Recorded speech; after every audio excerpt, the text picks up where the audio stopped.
क्या समाचार लाए हो? महाराज, आपके गजनान पर जब मैं वहां गया तो मुझे ज्ञात हुआ और उन राजकुमारों ने मुझसे बताया कि मैं अयोध्या नगरी के चक्रवर्ती सम्राट महाराज दशरथ के पुत्र राम और लक्ष्मण हैं। क्या वे हमारे आराध्य राम हैं?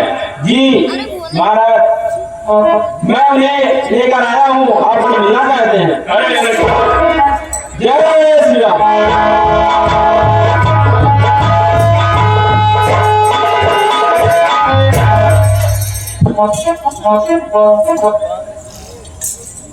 हे प्रभु, हे श्री राम, मैं बालक राज सुग्रीव आपको नमस्कार करता।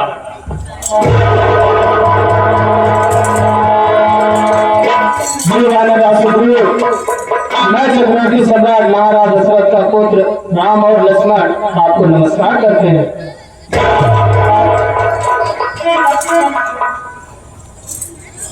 हे प्रभु, कहिए प्रभु। मैं तो आपके साथ मित्रता के लिए आया हूँ। क्या कहा प्रभु? हाँ, आप मुझे मित्र बनने का आमंत्रण भेज रहे हैं। मुझे स्वीकार है प्रभु, जो तीनों लोग का स्वामी हो उसके कौन है मित्रता करना चाहेगा। हे श्री राम, सर्वप्रथम आप मेरे कदम में चले, वहां सुन ले, तत्पश्चात आगे का संबोधन होगा। ठीक है बालाराज।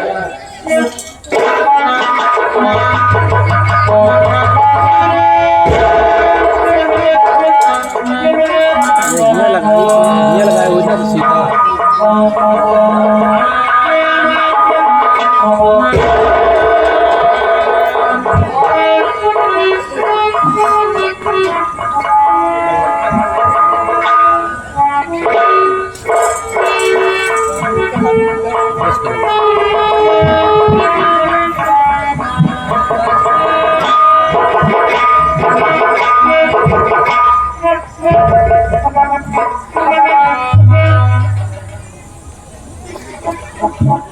प्रभु,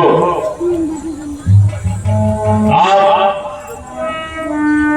मुझ बाबा के धीनों पर बड़ी कृपा किए हैं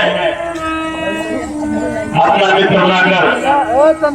लेकिन हे दीनानाथ, मेरे मन में बहुत सारे प्रश्न चल रहे हैं। मैं उन सभी प्रश्नों का उत्तर जानना चाहता हूँ।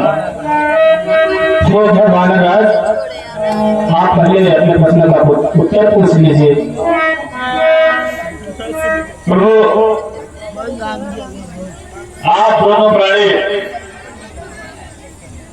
इस वनवासी के देश में दर बदर भटक रहे हैं, इसका क्या कारण है? ऐसी कौन सी स्थिति आन पड़ी है जो हमारे मित्र को इस हालात में ढूंढना पड़ रहा है? प्रभु, हे महाराज, यह स्थिति जो है रघुकुल की रीति की है। मैं अपनी मजबूरी माँ की आज्ञा से 14 वर्षों के लिए वनवास आया था। मेरे साथ लघुराज लक्ष्मण और मेरे धर्मपत्नी सीते थे। हम लोग पंचायतों में रहा करते थे, परंतु एक दिवस क्षण से किसी राक्षस ने मेरी धर्मपत्नी का हरण कर लिया। तब से हम लोग घुसते माता सती के आश्रम पहुंचे। उन्होंने ही आपके पास आने का मार्ग हमें दर्शाया था। प्रभु क्या कहा, माता का हरण हो गया है? हाँ। हे प्यारे पवन सुत हनुमान, वो जो गुफा के अंदर वो आभूषण रखा है, वो आभूषण आप लेकर आइए।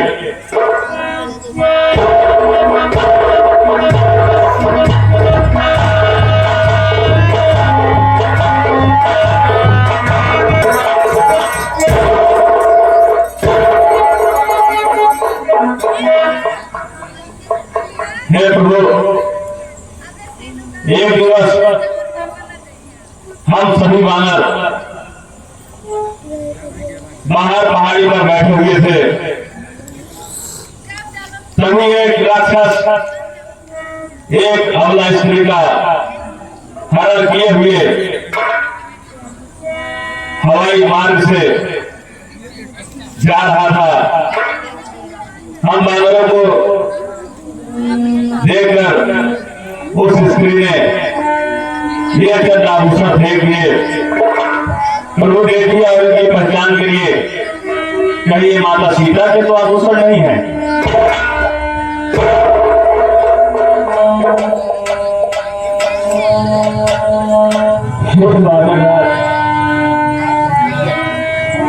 ये आभूषण सीते के ये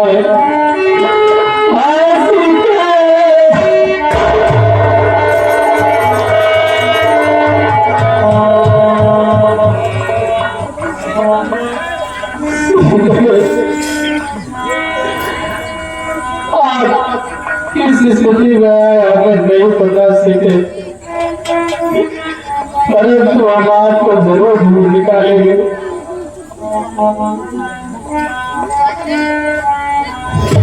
भ्रात लक्ष्मण, ये देखिए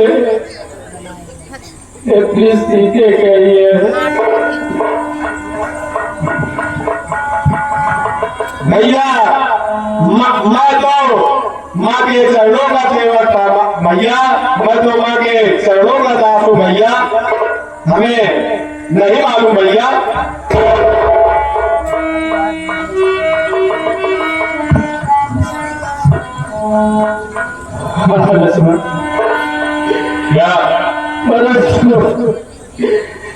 प्रिय सीते के लिए लक्ष्मण,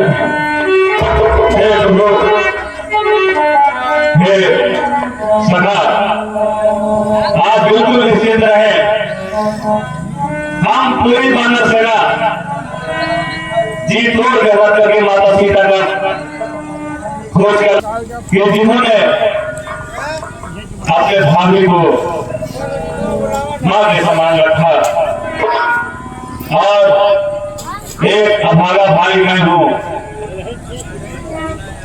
जिसकी पत्नी का वर्ण उसके राजा के द्वारा ही कर दिया गया। राज सुग्रीव, मेरे मन में कुछ प्रश्न है, यदि आप कहें तो हम पूछ ले। कहिए प्रभु, आप निश्चित होकर प्रश्न पूछें। वो राज, आपका किस्किंधा राज्य है, उसके बावजूद आप इस पर्वत पर क्यों रहते हैं? इसका कारण हमें सावधान बताइए। हे प्रभु, मैं और भाई वाली दो लोग अपने पद्मापुर देश में हंसी खुशी के साथ राज्य संभालते थे, जीवन यापन करते थे। एक दिवस दानव राय का पुत्र मायावी पद्मापुर राज्य में प्रवेश कर गया और वह मेरे बलशाली भाई वाली को लड़ने के लिए आतुर कर दिया। भाई, अगर तुझमें साहस है तो मुझसे युद्ध कर और मुझे पराजित कर, तो फिर भैया बाली को किसी की बात बर्दाश्त नहीं होती थी। वे मायावी राक्षस को दौड़ा लिए। आगे आगे मायावी राक्षस, फिर भैया बाली और मैं सुग्रीव अपने भैया के पीछे पीछे दौड़ने लगा। फिर मित्र सेना मायावी को इस चीज का भय हो गया कि अब बाली मुझे नहीं छोड़ेगा। इसका लाभ उठाते हुए वे एक बड़ी सी गुफा में जा घुसा। जब वह बड़ी गुफा में चला गया तो बाली भैया ने मुझको निर्देश किया, आए सुग्रीव, मैं मायावी का वध करने गुफा के अंदर जा रहा हूं। अगर 1 महीने तक मैं गुफा के बाहर नहीं आया तो यह समझ लेना कि राक्षस ने मुझको मार डाला। फिर जाकर मक्कापुर देश का राजमार्ग देखना। मैं सेवा की तरह उस गुफा के द्वार पर बैठा रहा। 1 महीने से अधिक का समय बीत गया तो मैंने यह देखा, गुफे के अंदर से एक रक्त धारा बाहर आ रही है। मैं यह सोचा प्रभु कि हमारे भैया बाली मारे गए। मुझमें उस राक्षस का भय आ गया। प्रभु मैंने बड़ी सी शिला ली और गुफा का द्वार बंद कर दिया। और गुफा का द्वार बंद करने के पश्चात मैं उदासी के साथ अपने राज्य की ओर लौट आया। राज्य आया तो प्रजाजनों के अनुरोध पर मेरा राज्य स्थिर हुआ। मैं राजमार्ग का कार्य संभालने लगा। एक दिन देखता हूं कि भैया बाली बहुत ही क्रोध भाव से वे राज्य की ओर भागते हुए चले आ रहे हैं और उनके मुखमंडल पर बहुत ही गुस्सा था। मैं देखकर परेशान हो गया। वे आए, मुझे बहुत डांटे मारे, मुझे अपने राज्य से बाहर कर दिया, मुझे काया की उपाधि दी और प्रभु मेरी पत्नी को उन्होंने अपनी पत्नी स्वीकार कर लिया। मुझे धक्का मारकर मक्कापुर के बाहर भेज दिए। तब से मैं अपने सेना सहित इस पहाड़ पर रह रहा हूं। ये तो आपके साथ बहुत ही बड़ा अन्याय हुआ है, परंतु आप मुझे ये बताइए कि क्या बाली इस पर्वत पर नहीं आ सकता है? नहीं प्रभु, मैं बतलाता हूँ बाली इस पर्वत पर क्यों नहीं आ सके हैं। प्रभु एक बहुत विशालकाय राक्षस था जिसका नाम दुदंभी था। वह समुद्र में गया और समुद्र का उथल पुथल करने लगा। समुद्र की पूरी जलधारा उलट पुलट करने लगा। समुद्र देवता उससे परेशान हो गए।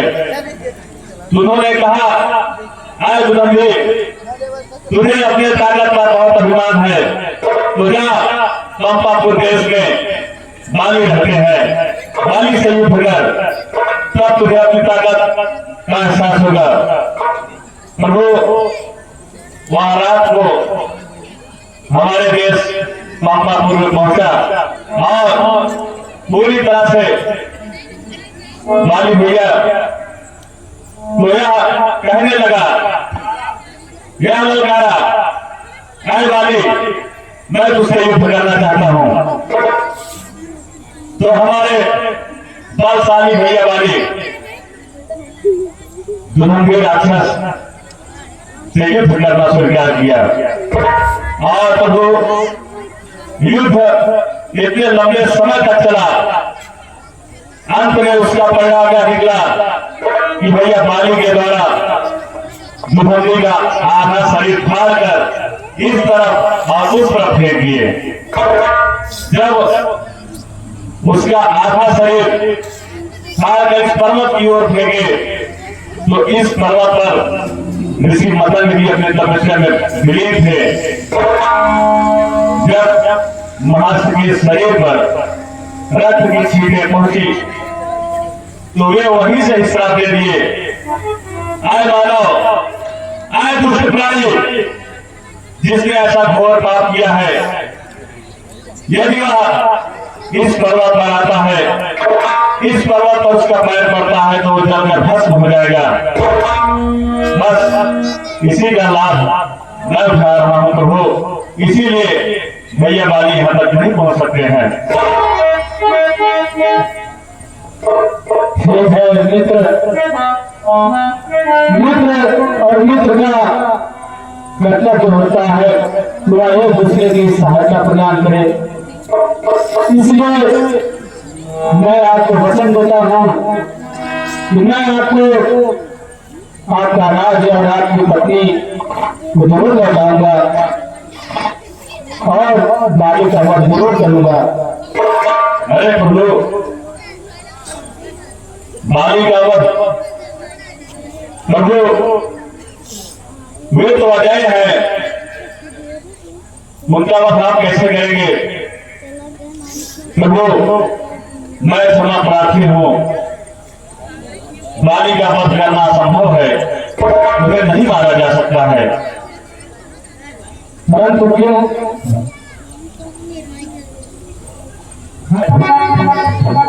तो उसका आधा बल, उसकी आधी शक्ति भैया बाली के पास आ जाती है, जिससे उनकी ताकत 1.5 गुना हो जाती है। इसलिए प्रभु को हराना बहुत ही मुश्किल है। यो वानरराज, आप धैर्य रखिए, मैं बाली को अवश्य पराजित कर दूंगा और आपकी पत्नी, आपका राज अवश्य वापस मिलेगा। प्रभु मुझे इस पर तक विश्वास होगा, ये जो सामने देख रहे ताड़ के 7 वृक्ष, यदि आप एक तीर से 7 वृक्ष का भेदन करते हैं तब मुझे विश्वास हो जाएगा कि आपके द्वारा बाली वध संभव है। वो वानरराज, यदि आप इसी प्रकार विश्वास करेंगे, आपके मन की संतुष्टि इसी प्रकार होगी तो ठीक है। मैं अभी इन 7 वृक्षों को गिरा कर दिखाता हूँ।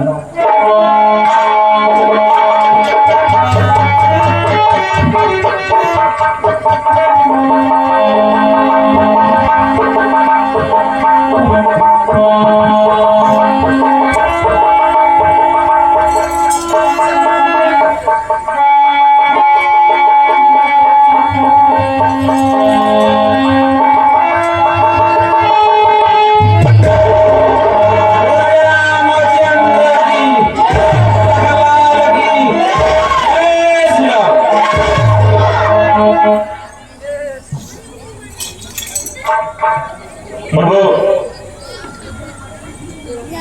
मैं क्षमा प्रार्थी हूं कि आपकी ताकत पर मैंने विचार किया। प्रभु अब आपके माध्यम से बाली का वध हो सकता है। ठीक है वानरराज, अब आप जाइए और बाली को युद्ध के लिए ललकारिए।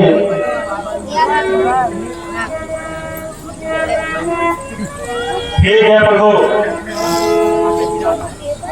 लेकिन आप पूरी तरह से सावधान रहिएगा। यदि थोड़ी सी भी लापरवाही होगी तो मेरा वध होना निश्चित है। आप निश्चिंत रहिए वानरराज, आप जाइए और युद्ध के लिए ललकारिए।